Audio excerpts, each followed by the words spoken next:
Statement analysis and interpretation. நார்மலாவே financial statement fourth unitல எது கொண்டு வந்திருக்காங்கன்னு பாருங்க. Analysis and interpretation அப்படி சொல்லிருக்காங்க. பேசிக்காவே இந்த FRS சப்ஜெக்ட்ல ஃபர்ஸ்ட் ஒன் என்ன படிச்சீங்க? financial reports. Financial reports எதுக்காக prepare பண்றோம்? Financial reports எதுக்காக prepare பண்றோம்? whether it is profit or loss அப்படிங்கறது பார்க்கறோம். ஓகேவா? அந்த ரிப்போர்ட்டை அனலைசிஸ் பண்ண சொல்லிருக்காங்க. and interpretation பண்ண சொல்லிருக்காங்க. அனலைசிஸ்னா என்ன? நீங்க இப்போ say for example current year இந்த academic year நீங்க financial year சொல்லுங்க. நீங்க பேஸ் பண்ணி FRS பேஸ் பண்ணி சொல்லுங்க. financial year எப்படி எழுதுவீங்க? 24 25 சொல்லுங்க. 1/4 24 to 31st 3 25. இதனோட profit or loss ஆங்கிறது எப்போ நீங்க வந்து அனலைசிஸ் பண்ணுவீங்க? 31st March அனலைசிஸ் பண்ணுவீங்க இல்லையா? சோ அந்த ரிப்போர்ட்டை நீங்க என்ன கொடுப்பீங்க? நார்மலா என்ன கொடுப்பீங்க? profit ன்னு தான் சொல்லுவீங்க. சோ அந்த profit ஒரிஜினல் profit-ஆ இல்லையா நீங்க அனலைஸ் பண்றீங்க. எப்படி அனலைஸ் பண்ணுவீங்க? say for example என்னென்னலாம் சொல்லலாம்? அனலைசிஸ்ங்கிறது அதுதான். இது உண்மையா கொடுத்திருக்காங்க டேட்டா அப்படிங்கறது எப்படி அனலைசிஸ் பண்ணுவீங்க? profit ன்னு சொன்னா profit ன்னு அக்செப்ட் பண்ணிக்க முடியுமா? கண்டிப்பா முடியாது. லாஸ் ன்னு சொன்னாலும் லாஸ் ன்னு அக்செப்ட் பண்ண முடியாது. சோ ரெண்டு விஷயத்துக்குமே கண்டிப்பா உங்களுக்கு அந்த இடத்துல வந்து எக்ஸ்பிளனேஷன் தேவைப்படுது. சோ profit அப்படினா why it is profit, how it comes அப்படிங்கிற क्वेश्चन எல்லாம் இருக்கு இல்லையா? இது எல்லாமே சொல்லுங்க பாப்போம். எக்ஸாம்பிள் கொண்டு சொல்லுங்க. profitங்கிறது எப்படி அனலைசிஸ் பண்ணுவீங்க? இதெல்லாம் வச்சு அனலைசிஸ் பண்ணுவீங்க. நிறைய ஆல்ரெடி டிஸ்கஸ் பண்ணிருக்கோம்டா, அதவே நான் திருப்பி கேட்டுருக்கேன். profit அப்படின்னு நீங்க சொல்லிட்டீங்க, எதை வச்சு அனலைசிஸ் பண்ணுவீங்க? நான் ஸ்டார்டிங்ல சொன்னது உங்களுக்கு எல்லாமே பாத்தீங்கன்னா A to Z எல்லாமே டே புக்ல கவர் ஆகுதுன்னு சொன்னேன். டே புக்ல என்னது? பர்ச்சேஸ் வந்து சேல்ஸ் வரைக்கும் எல்லாமே உங்களுக்கு கவர் ஆகுதுன்னு நான் அதையே சொல்லிட்டேன். சோ பர்ச்சேஸ் பில்ல நீங்க ரெகுலரா வந்து கரெக்ட்டா ஃபாலோ பண்ணிட்டு வந்திருந்தீங்க அப்படினா பர்ச்சேஸ்ல உங்களுக்கு எந்த மிஸ்டேக் இருக்காது. பர்ச்சேஸ்க்கு அப்புறம் பர்ச்சேஸ் ரிட்டர்ன் வந்து ஏதாவது பர்ச்சேஸ் பண்ணதுல உங்களுக்கு டிராபேக்ஸ் இருந்துச்சு அப்படினு பாத்தீங்கன்னா அதை ரிட்டர்ன் பண்ணிருப்பீங்க. சோ அது பர்ச்சேஸ் ரிட்டர்ன்ல போயிடும். சேல்ஸ் பர்ச்சேஸ் பண்ணா கண்டிப்பா சேல்ஸ் இருக்குங்கிறது உங்களுக்கு நல்லாவே தெரியும். ஓகேவா? சோ பர்ச்சேஸ் சேல்ஸ் எல்லாமே சார் இந்த புக் எல்லாமே கரெக்ட்டா நம்ம மெயின்டைன் பண்ணிட்டு வந்திருந்தோம் அப்படினா ப்ராஃபிட் அப்படிங்கிறது ஈஸியா நமக்கு தெரியும் சார் அப்படி சொல்றீங்க. இது அனலைசிஸ். அண்ட் ஃபோர்த் யூனிட் என்னன்னு பாருங்க.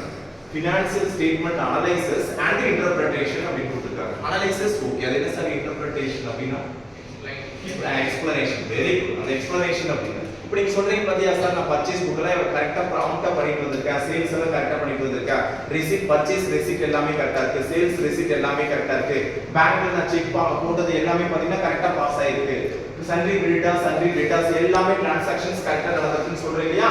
இது எல்லாமே எக்ஸ்பிளனேஷனா கொடுக்குறீங்க. ஒரு ரிட்டன் டாக்குமெண்டா நீங்க டைப் பண்றீங்க. அதுதான் இன்டர்பிரேஷன். ஓகேவா? இத பத்தி படிக்கிறது மட்டும் தான் யூனிட் 4. அதுல ஃபர்ஸ்ட் பாயிண்ட் கிளியரா லிசன் பண்ணிக்கோ. இதுக்கு அப்புறம் தான் உங்க பார்ட். சரியா? It is used by internal and external stakeholders. Internal and external stakeholders. கம்பெனினா இன்டர்னல் யாரு எக்ஸ்டர்னல் யாருன்னு உங்களுக்கு தெரியும். ஸ்டேக்ஹோல்டர்ஸ் அப்படினா ஷேர்ஹோல்டர்ஸ். ஓகேவா? சோ இன்டர்னல் ஷேர்ஹோல்டர்ஸ் யார் யாரெல்லாம்? Board of directors. Business start பண்ணும்போது நீங்க என்ன சொன்னீங்க சார்? இது வந்து 4 மெம்பர்ஸ் ஷேர்ஹோல்டர்ஸ் இருந்தாங்கன்னா அவங்க எல்லாரும் இன்டர்னல்ல வந்துருவாங்க. எக்ஸ்டர்னல் ஷேர்ஹோல்டர்ஸ் ஆடிட்டர்ஸ் வேற யாரெல்லாம்? கவர்மெண்ட் மெயினா நாளைக்கு சொல்ல மாட்டேங்கிறீங்க. Main consumers. ஓகேவா? அதுதான் stakeholders, external stakeholders. Very good. Second one to create balance sheet, income statement and cash flow statement. Balance sheet okay. Balance sheet எப்போ prepare பண்ணுவீங்க? End of the year. Very good. Income statement my income statement எப்போ prepare பண்ணுவீங்க? End of the year னு சொல்ல முடியாது. income statement எப்போ வேணா prepare பண்ணலாம். ஓகேவா? எக்ஸாம்பிள் எப்பெல்லாம் உங்களுக்கு நீடட் இருக்கோ அப்பெல்லாம் prepare பண்ணுங்க. And cash flow statement, cash flow statement, cash flow statement and fund flow statement. நான் எப்படி சொன்ன cash flow statement என்னன்னு சொன்னேன் மறந்துட்டீங்க, கொஞ்சம் பேக் ஆயிடுச்சு. cash flow statement cash ஓகேவா? ஒரே மாதிரி கண்டினியூவா இல்லாம ஃப்ளோ ஆயிட்டு இருக்கு. எந்த விதத்துல ஃப்ளோ ஆகுதுன்னு நீங்க பாக்குறீங்க. அதுதான் cash flow statement. Next point horizontal vertical and ratio analysis techniques. horizontal vertical and ratio analysis techniques இது மட்டும் உங்களுக்கு புதுசா இருக்கு. நெக்ஸ்ட் இது நான் சொல்றேன் அதை என்னன்னு எக்ஸ்பிளைன் பண்றேன். ஓகேவா? நெக்ஸ்ட் இதுல 3 டைப்ஸ் இருக்கு, 4 டைப்ஸ் இருக்கு. என்னென்னன்னு பாத்தீங்கன்னா external analysis, internal, horizontal and vertical. external analysis வெளிய உங்க கம்பெனில உங்க பிசினஸ்ல அனலைசிஸ் பண்ணிருக்காங்க, எக்ஸ்டர்னல் அனலைசிஸ் னு சொல்றாங்க. எக்ஸாம்பிள் இதெல்லாம் சொல்றாங்க.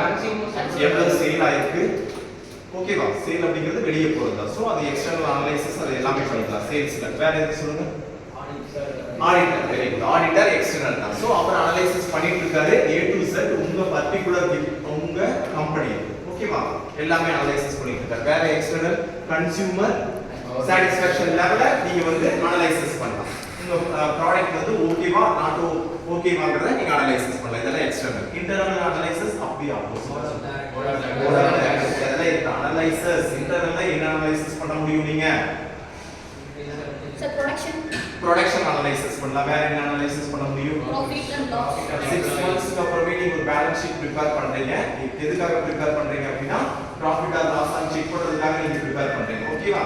லாஸ்ட்ல போறமா ஒரு ஃபீல் ஆகுது. சோ அத அனலைசிஸ் பண்றீங்க. என்ன ரீசன்னால வந்து லாஸ்ட்ல போகுது. இது எப்படி ப்ராஃபிட்டா கொண்டு வருது? பேலன்ஸ் 6 months இருக்கு அப்படி கால்குலேட் பண்றீங்க. சோ அது எல்லாமே இன்டர்னல் அனலைசிஸ். வேற உங்க பிசினஸ்ல ஏதாவது ப்ராப்ளம்ஸ் இருந்துச்சுனாலும் அதையும் அனலைசிஸ் பண்றது. என்ன ரீசன்னால வந்து ப்ராப்ளம் வந்து கிரியேட் ஆயிட்டு இருக்கு அப்படி இன்டர்னல் அனலைசிஸ் பண்றது. Next one horizontal analysis. Horizontal means ஒரு ரிப்போர்ட்டை நீங்க ஃபைண்ட் அவுட் பண்றதுக்கு பர் இயருக்கு 2 டேட்ஸ் அவங்க எடுத்துக்கிறாங்க. ஓகேவா? 2 டேட்ஸ் எடுத்துக்கிறாங்க. ஒரு ரிப்போர்ட்டை நீங்க ஃபைண்ட் அவுட் பண்றதுக்கு ஏதாவது ஒரு ரிப்போர்ட் நீங்க ஃபைண்ட் அவுட் பண்ணணும், அனலைஸ் பண்ணணும். அது example balance sheet.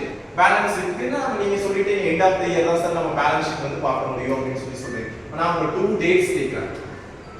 1 to 6, 6 to 12 அந்த மாதிரி, 7 to 12 அந்த மாதிரி கேக்குறாங்க.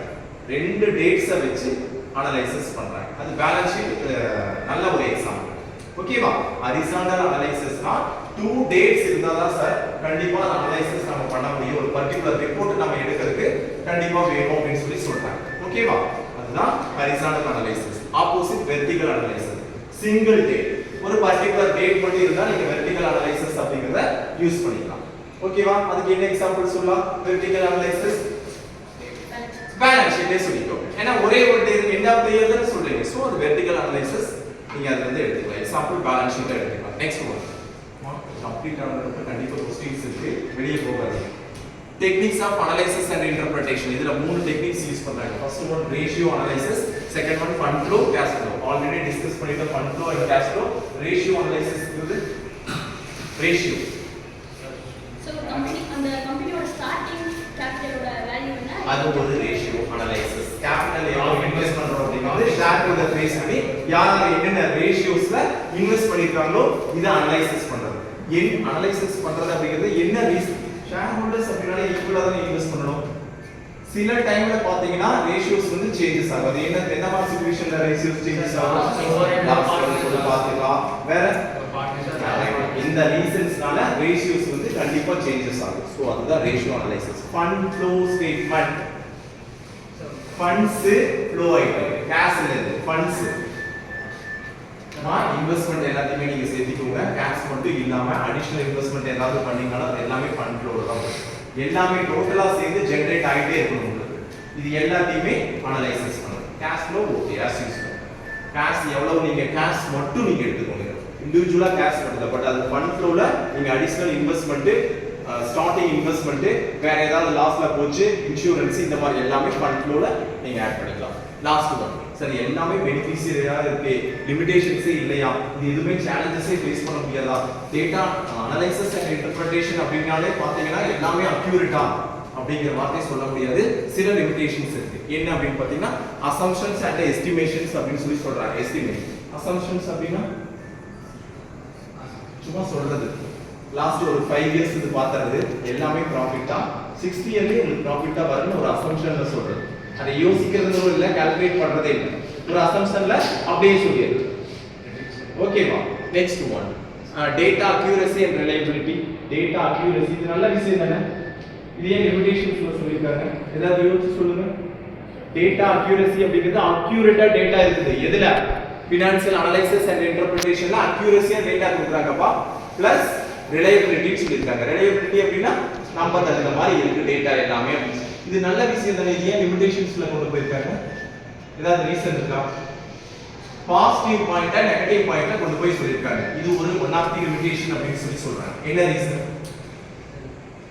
டேட்டா அக்யூரசியா இருக்கிறது ஒரு நெகட்டிவ் அப்படின்னு சொல்றாங்க. ரிலையபிலிட்டியா இருக்கிறது ஒரு நெகட்டிவ் அப்படின்னு சொல்றாங்க. என்னவா இருக்கு?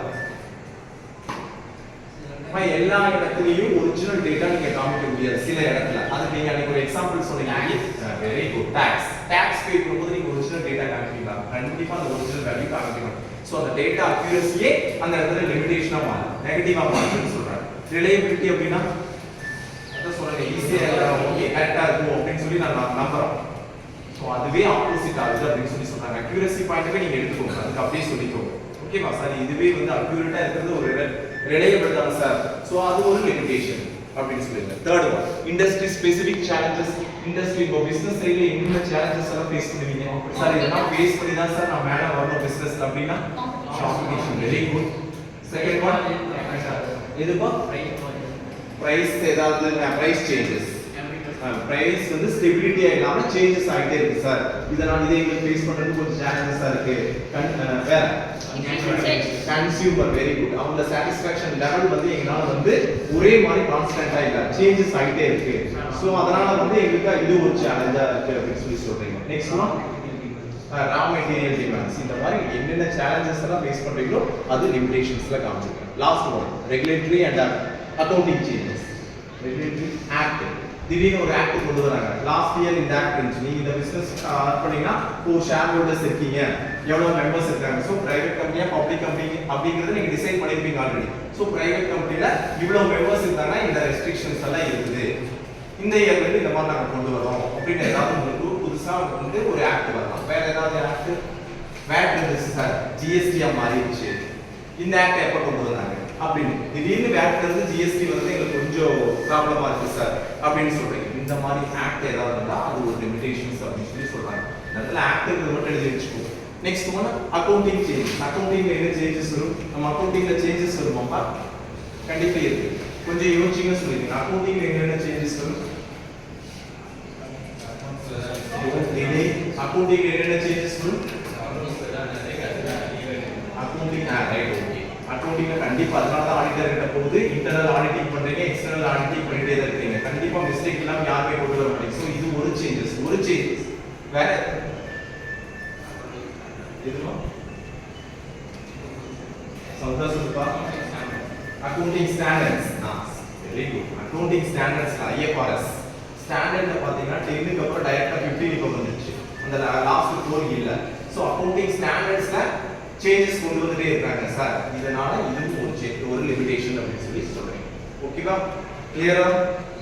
क्वेश्चन கேட்கலாமா? கிளியர் தானே?